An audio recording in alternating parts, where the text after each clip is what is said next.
मित्रों, नमो बुद्धाय। बुद्धि सुविचार चैनल में आप सभी लोगों का स्वागत है। साथियों, आप समझ रहे होंगे कि हम बौद्धिस्ट हैं, इसलिए अन्य धर्म के जो शास्त्र हैं उनकी आलोचना करते रहते हैं। ऐसा नहीं है। जो सच है वही हम आपको बताते हैं, और इस चैनल का उद्देश्य भी यही है कि भारत के इतिहास में की जो सच्चाई है उसे आपको अवगत करवाना है। यही इसका उद्देश्य है। साथियों, भगवान बुद्ध तो किसी को नीचा नहीं बनाते थे, नीच नहीं बनाते थे। वो ब्राह्मण बनाते थे, वो श्रेष्ठ बनाते थे। लेकिन यहाँ पर आज हम ये चर्चा करेंगे कि साथियों, सैकड़ों सालों से आज तक शूद्र व अतिशूद्र समाज जब से इस देश में ब्राह्मणी व्यवस्था का कायम हुई है, तब से लगातार जुल्म और शोषण के शिकार हैं। ये लोग हर तरह की यातनाओं और जुल्म तथा शोषण के शिकार रहे हैं और अपने दिन कष्टों से गुजारे हैं। इसलिए इन लोगों को इन बातों पर गंभीरता से विचार करना चाहिए। ये लोग खुद को ब्राह्मण पंडा पुरोहितों के अत्याचार से मुक्त कैसे हो, इस पर इन सभी को स्वयं विचार करना चाहिए। यही आज का हमारे लिए सबसे खास सवाल है। ये लोग बाहर से आए और भारत के मूल निवासियों, आज के जो ओबीसी है, एससी एसटी, इन पर बर्बर हमले किए और इनकी जमीन जायदाद तथा अन्य जो सामाजिक अधिकार हैं वो छल कपट से छीन लिया और सामाजिक, आर्थिक, राजनीतिक गुलामी थोप दी। और फिर तरह तरह के भगवानों का निर्माण कर अपना, ताकि स्वार्थ सिद्ध होता रहे, बताने में कामयाब रहे, ताकि स्वार्थ सिद्धि होती रहे, ये बताने में कामयाब रहे। ये कि तो ईश्वर के द्वारा व्यवस्था की गई है। अतः शूद्र और अतिशूद्रों को ब्राह्मणों के सेवा करने तथा करते रहना चाहिए, जिससे ईश्वर प्रसन्न रहे। यदि ब्राह्मणों की सेवा ये करते रहें तो ब्राह्मण इनसे प्रसन्न रहेंगे, और जब ब्राह्मण प्रसन्न रहेंगे तो ईश्वर भी प्रसन्न रहेगा। और इन बातों का समर्थन हेतु तरह तरह के ग्रंथों की रचना की। इन ग्रंथों में नीच, अधर्मी जैसे शब्दों का प्रयोग भी किया, और इन शब्दों के द्वारा इन समाज को अपमानित करने का भी काम किया। ये सभी ग्रंथ, चाहे महाभारत हो, गीता हो या रामायण हो, चाहे वेद भी क्यों न हो, सभी में भारत के मूल निवासियों को अपमानित करने का ही काम किया गया है। हम आप लोगों से पूछना चाहूंगा कि क्या महाभारत, गीता, रामायण क्या किसी ओबीसी, एससी एसटी समाज के लोगों ने लिखा है? तो उत्तर यही होगा कि नहीं।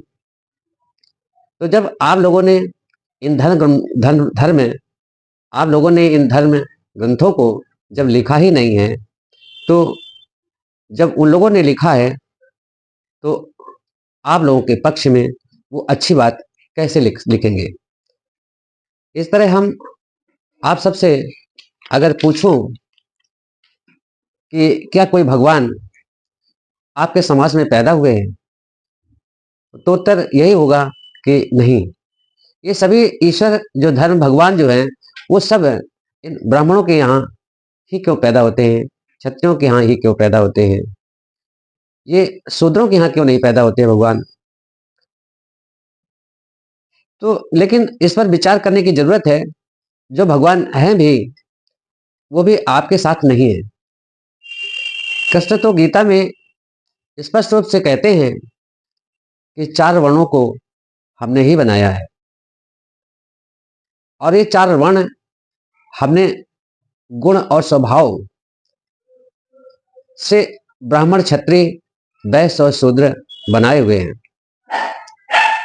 और ये वर्ण जो श्री कृष्ण ने बनाए, गीता में जो कहा गया है, तो वो ये भी कहते हैं कि जो ब्राह्मण, क्षत्रिय, वैश्य, शूद्र हमने बनाए हैं, तो गुण और स्वभाव के कारण, और गुण व स्वभाव जो है बताया गया है, गुण व स्वभाव का जो वर्णन उन्होंने किया है वो इस तरह से किया है कि ब्राह्मण का जो गुण है वो सतोगुण है, और क्षत्रिय का गुण जो है वो रजोगुण है, तथा वैश्य और शूद्र का जो गुण वो तमोगुण है। तो गुणों को भी निर्धारित कर दिया गया है कि ब्राह्मण अपने स्वभाव से या गुणों से ही वो श्रेष्ठ है। इसके साथ ही उन्होंने कर्म भी विभक्त कर दिए हैं कि ब्राह्मणों का कर्म अलग है, क्षत्रियों का कर्म अलग है, वैश्यों का कर्म व्यापार करना है, इस तरह शूद्रों का कर्म जो है ऊपर के तीनों वर्णों की सेवा करना है। अब हमें सोचना यहां पर यह है कि यदि कृष्ण आपके होते तो आपको नीच, अधम क्यों कहते? नीच शूद्र की श्रेणी में क्यों रखते? इतना नहीं, आपके कार्यों को विभक्त कर दिया जो ऊपर के तीनों वर्णों की सेवा करना है। बस समझो आप गुलाम बन गए और उनका स्वार्थ सिद्ध हो गया। गुलामी तो आप लोगों पर अच्छी तरह से थोपी गई है। अब आप सुदामा और कृष्ण की मित्रता के विषय में आप सुनिए।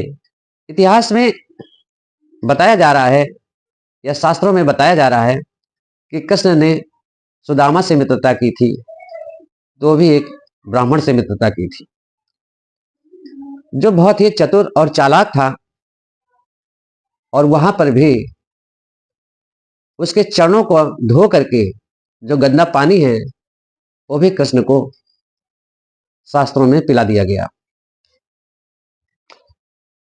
इसका अर्थ क्या है? इसका अर्थ यही है कि भगवान भी हैं तब भी ब्राह्मण से आप श्रेष्ठ नहीं है, चाहे भगवान भी क्यों ना हो। यही ब्राह्मण धर्म का उद्देश्य है कि आपको मानसिक गुलाम बनाने का गीता और महाभारत इसी उद्देश्य से ये लिखे भी गए हैं। कृष्ण गीता का उपदेश नहीं दिया है, बल्कि कृष्ण को भगवान बना करके और उन्हीं को आधार बना करके गीता स्वयं ब्राह्मण द्वारा रचित है। ये सब इसलिए किया गया है ताकि सभी लोगों को सभी लोग इसे स्वीकार कर लें और बड़ी चतुराई से गुलाम बनाने का कार्य कर लिया है। तो साथियों, इस वीडियो में हमें सिर्फ यही आप लोगों को समझाना है या बताना है कि जो ज्योतिबा राव फूले हैं, उन्हीं की पुस्तक गुलामगिरी से मैंने ये कोट किया है, और जो उन्होंने इस SC/ST और OBC के लिए जो है इनके आगे उत्थान के लिए जो मुहिम छेड़ी थी उसी का वर्णन मैंने किया है। तो आप लोग इस पर जो है विशेष ध्यान देना चाहिए, और इनकी जो गीता, महाभारत, रामायण है, इस पर जरूर गंभीरता से सोचना चाहिए,